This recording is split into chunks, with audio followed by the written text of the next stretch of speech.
आज आप जानते हैं कि मेडिकल साइंस इस पर फिर से लौट कर आ रहा है कि आपके पेट का एक दिमाग होता है, कि आपकी बुद्धि का एक महत्वपूर्ण हिस्सा आपके पेट में काम करता है।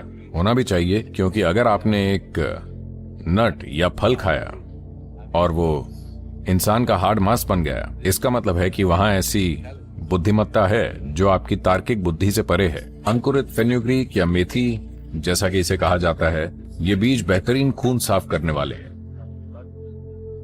प्रोटीन, विटामिन और मिनरल्स के अच्छे स्रोत हैं। ये स्तनपान कराने वाली माओं के लिए बहुत फायदेमंद है। बाल और नाखून बढ़ाने में सहायक हैं, ब्लड प्रेशर कम करते हैं, खून में शुगर के स्तर को नीचे लाते हैं, सूजन कम करते हैं। ये अंकुरित मेथी, ये अंकुरित मूंग के साथ ये दिमागी स्वास्थ्य के लिए बहुत अच्छे हैं। जिनकी उम्र 50 से ज्यादा है उन्हें ये हर रोज जरूर लेना चाहिए। नहीं तो आपको पता नहीं चलेगा, धीरे धीरे आप इसे खो देंगे। आप अच्छे से जानते हैं, सबसे आसानी से पचने वाला भोजन फल है। पाचन का अर्थ है जठराग्नि, यानी पाचक आग। ये आग सबसे अच्छे से तभी जलेगी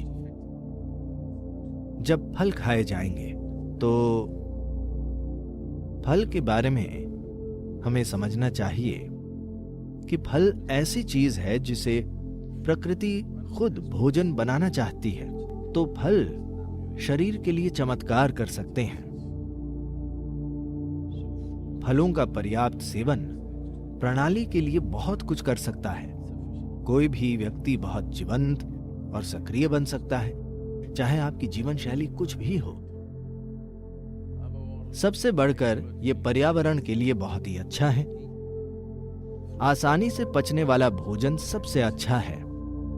हमारे पेट में फल ही सबसे तेज पचते हैं, यानी कम से कम कचरा, सिस्टम पर कम से कम बोझ, सिस्टम में कम से कम तनाव।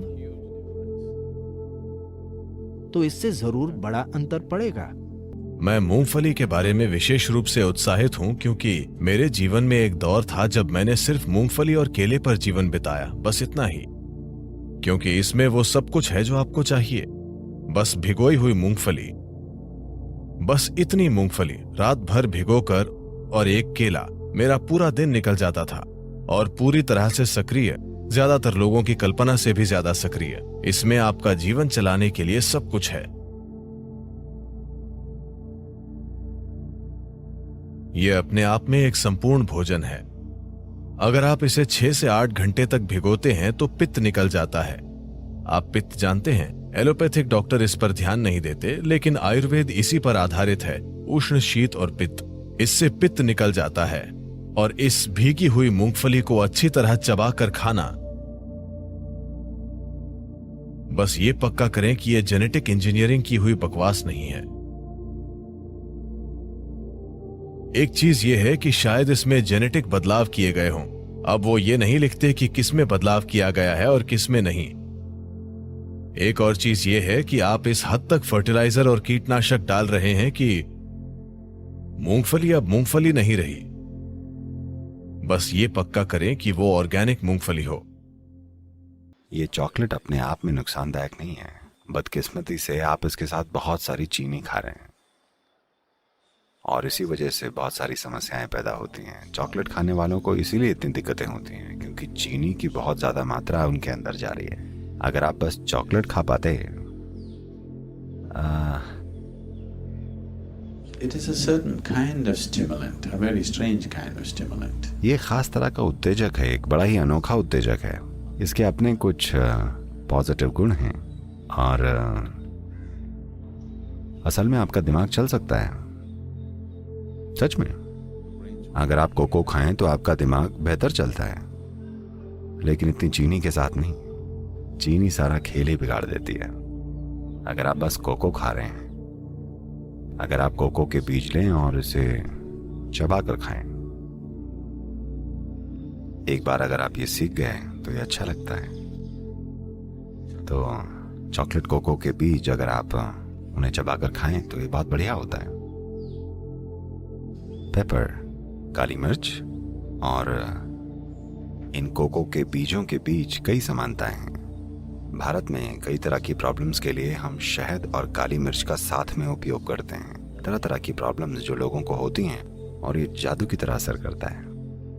Cocoa also has something similar without the sting in it. Coco भी कुछ ऐसा ही है, बस उसमें तीखापन नहीं है। 100% चॉकलेट भी आती है, लेकिन शायद आप में से ज्यादातर उसे पसंद ना करें क्योंकि वो कड़वी होगी।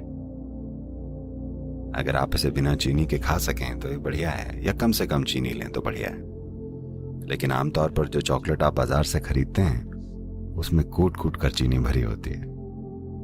शहद इस धरती पर पाया जाने वाला इकलौता पदार्थ है जिसकी रासायनिक संरचना लगभग इंसान के खून की संरचना की तरह है। अगर आप कुछ चीजें बदल दें तो ये लगभग खून जैसा है। शहद का दैनिक सेवन आपके स्वास्थ्य के लिए बहुत कुछ कर सकता है, खासकर वो लोग जिन्हें अधिक बलगम की समस्या है। यह आपके दिल के लिए बहुत अच्छा है, आपके दिमाग के लिए अच्छा है, यह आपके मन को सतर्क रखता है और ये बहुत ऊर्जा देता है। तो हर दिन शहद का सेवन बहुत कुछ कर सकता है। खासकर अगर आपके बढ़ते बच्चे हैं तो उन्हें रोज शहद का सेवन करना चाहिए। ये उनकी बुद्धि और हर तरह के विकास के लिए बहुत कुछ करेगा। सफेद कद्दू भी।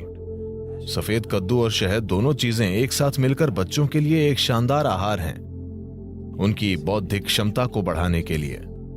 तो शहद के सिस्टम पर अलग अलग असर होते हैं। अगर इसका यूं ही सेवन किया जाए तो इसका एक तरह का असर होता है। अगर इसे ठंडे पानी के साथ लिया जाए तो इसका अलग असर होता है। अगर इसका सेवन गर्म पानी के साथ करें तो इसका अलग तरह का असर होता है। यहां हम इसका सेवन गर्म पानी के साथ करना चाहते हैं क्योंकि हम चाहते हैं कि सिस्टम खुल जाए। अगर आप सिर्फ सेहत बनाना चाहते हैं, जैसे अगर कोई एनीमिक महसूस कर रहा है, एनीमिया का मतलब है एक स्तर पर खून में लोहा कम हो गया है, मतलब आपकी ताकत कम हो गई है, ठीक है।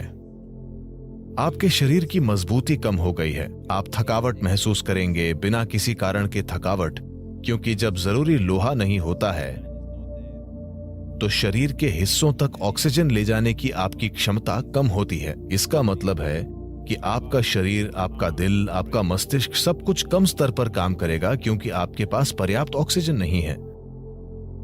तो इसे ठीक करने के लिए एक आसान चीज ये है कि आप रोजाना गर्म पानी में थोड़ा सा शहद मिलाकर पिएं और आप देखेंगे कि धीरे धीरे आपकी आरबीसी की मात्रा बढ़ जाएगी। अगर खून में ऑक्सीजन ज्यादा है तो अचानक आपको ऊर्जा का विस्फोट महसूस होगा। अचानक सब कुछ सक्रिय है, शरीर की पुनर्जीवन प्रणाली बेहतर है, मृत कोशिकाएं जल्दी जल्दी बदल रही हैं। शरीर में आप जो आलस महसूस करते हैं वो काफी कम है, मन में आप जो आलस महसूस करते हैं वो काफी कम है। तो शहद का सेवन रक्त संचार प्रणाली में एक तरह का संतुलन लाएगा, जो योगाभ्यास करने वालों के लिए बहुत ज्यादा जरूरी है, क्योंकि आप कुछ तरीकों से शरीर को सीमाओं से आगे धकेल रहे हैं। तो